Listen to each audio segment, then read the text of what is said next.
नमस्कार साथियों, आपका स्टडी कोंडा चैनल में स्वागत है।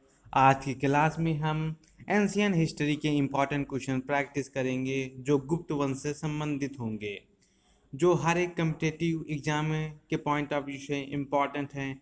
आइए हम अपने पहले क्वेश्चन की तरफ बढ़ते हैं। हमारा पहला क्वेश्चन है, पहला ज्ञात गुप्त शासक कौन था?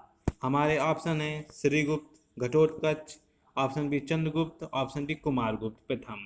तो पहला ज्ञात गुप्त शासक श्रीगुप्त था, जो कि सामंत के रूप में सातवाहनों से अलग हुआ था।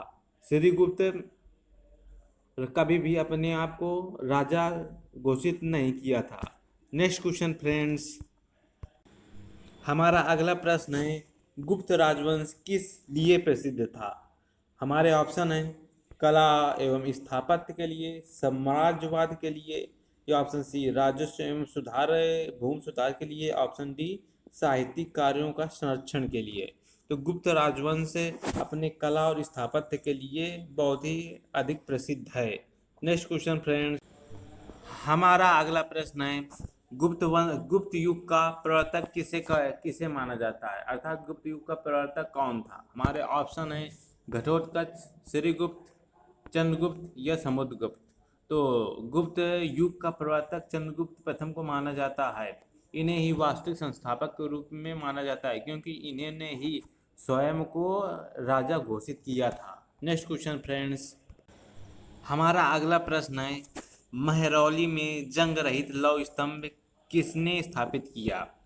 अर्थात किस वंश ने स्थापित किया? हमारे ऑप्शन है गुप्तों ने, सातवाहनों ने, मौर्यों ने या कुषाणों ने। तो महरौली में जंग रहित लौह स्तंभ, महरौली दक्षिण दिल्ली में पाया जाता है। जंग रहित अर्थात इस लौह स्तंभ में जंग नहीं लगती, इन्होंने गुप्तों ने स्थापित करवाया था। ये गुप्त वंश की टेक्नोलॉजी की सबसे बड़ा उदाहरण है। नेक्स्ट क्वेश्चन फ्रेंड्स,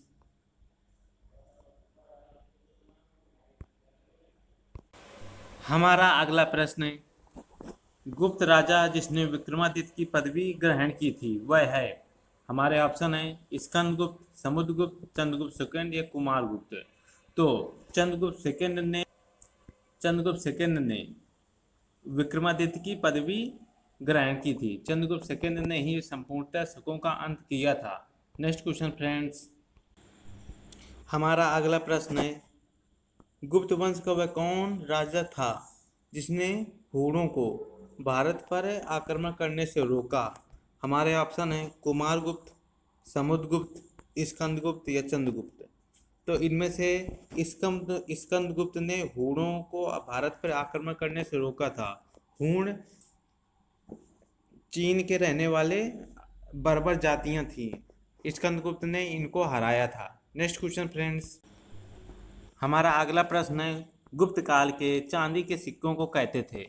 हमारे ऑप्शन है दिनार, रुपयक, शतमान या करषाण।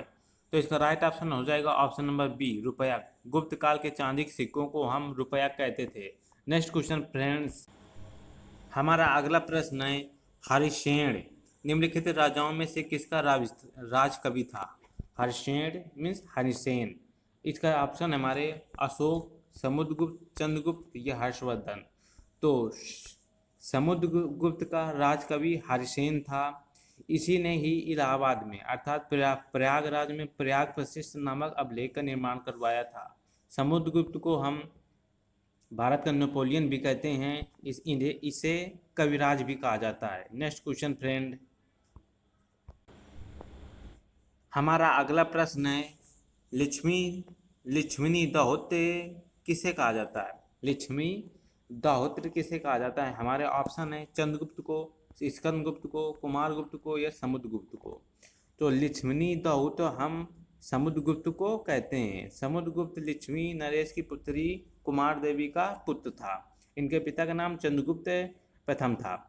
नेक्स्ट क्वेश्चन फ्रेंड्स, हमारा अगला प्रश्न है, रोमन साम्राज्य के साथ भारत का व्यापार रोम पर किसके द्वारा आक्रमण के साथ समाप्त हो गया था? अर्थात भारत और रोम का साम्राज्य किसके आक्रमण के बाद खत्म हो गया था? हमारे ऑप्शन है अरबों द्वारा, हगेरियाइयों द्वारा या हूणों द्वारा या तुर्कों द्वारा। तो जब स्कंदगुप्त के बाद कोई योग्य शासक नहीं रहा तो हुयणों ने पुनः भारत पर आक्रमण किया और क्या गुप्त वंश का अंत कर दिया था, जिसके साथ ही रोमन और भारत का व्यापार समाप्त हो गया था। इसलिए इसका राइट ऑप्शन हो जाएगा ऑप्शन नंबर सी। नेक्स्ट हमारा अगला प्रश्न है, निम्न में किनके सिक्के संगीत के प्रति उनका प्रेम दर्शाते हैं। हमारे ऑप्शन है मौर्यों के, नंदों के, गुप्तों के या चोलों के। तो ऑप्शन नंबर सी, गुप्तों के सिक्के संगीत के प्रति उनका प्रेम दर्शाते हैं। जैसे समुद्रगुप्त को हम कविराज कहते हैं। समुद्रगुप्त ने एक सिक्का चलवाया था जिसमें वीणा बजाते हुए उसको दिखाया गया है। नेक्स्ट क्वेश्चन फ्रेंड, हमारा अगला प्रश्न है, निम्नलिखित में से किसको अपनी विजयों के कारण भारत का नेपोलियन कहा जाता है। हमारे ऑप्शन है स्कंदगुप्त को, चंद्रगुप्त को, ब्रह्मगुप्त को या समुद्रगुप्त को। तो समुद्रगुप्त को उसकी उपलब्धियों के कारण भारत का नेपोलियन कहा जाता है और इसे इतिहासकार ने विलियम स्मिथ ने इसे समुद्रगुप्त कहा था, वो भी भारत का। नेक्स्ट क्वेश्चन फ्रेंड्स, हमारा अगला प्रश्न, भारतीय संस्कृत का स्वर्ण युग था। हमारे ऑप्शन है मौर्य काल, राजपूत काल, चोल काल या गुप्त काल। इसका राइट ऑप्शन हो जाएगा ऑप्शन नंबर डी, गुप्त काल। भारतीय संस्कृत का स्वर्ण युग कहा जाता है। वर्तमान समय की भारतीय संस्कृति गुप्त काल से ही उत्पन्न हुई थी। नेक्स्ट हमारा अगला प्रश्न है, गुप्त काल में किस धातु के सर्वाधिक सिक्के जारी किए गए। हमारे ऑप्शन है सोना, चांदी, तांबा या लोहा। तो गुप्त काल में सर्वाधिक सिक्के सोने के प्रचलित करवाए गए थे, जो कि उतने शुद्ध नहीं थे। लेकिन चंद्रगुप्त प्रथम ने चांदी के सिक्कों का शुद्ध रूप से प्रचलन करवाया था। लेकिन अगर सर्वाधिक सिक्के पूछ रहा है तो यहाँ पर सोना सही होगा। नेक्स्ट क्वेश्चन फ्रेंड, हमारा अगला प्रश्न है, कवि कालिदास किसके राजकवि थे। हमारे ऑप्शन है चंद्रगुप्त मौर्य, समुद्रगुप्त, चंद्रगुप्त विक्रमादित्य या हर्ष के। तो चंद्रगुप्त विक्रमादित्य के राजकवि कालिदास थे, जिन्होंने अभिज्ञान शाकुंतलम नाटक लिखा है। नेक्स्ट हमारा अगला प्रश्न है, इलाहाबाद स्तंभ के शिलालेख में किसकी उपलब्धियां वर्णित हैं। हमारे ऑप्शन है हर्ष के, अशोक के या समुद्रगुप्त के या चंद्रगुप्त विक्रमादित्य के।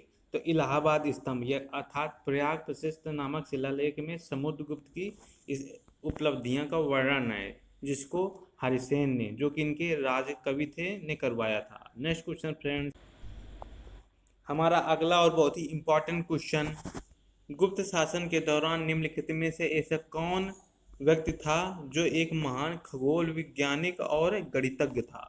हमारे ऑप्शन है भानुगुप्त, वाणभट्ट, आर्यभट्ट या वराहमिहिर। तो इसका राइट ऑप्शन हो जाएगा ऑप्शन नंबर सी, आर्यभट्ट गुप्त वंश के खगोल वैज्ञानिक और गणितज्ञ थे। I hope you enjoy this video. मैं आपके लिए ऐसे प्रैक्टिस लाता रहूँगा। आप मेरे चैनल स्टडी कोंडा को सब्सक्राइब और लाइक कर दें। जय हिंद।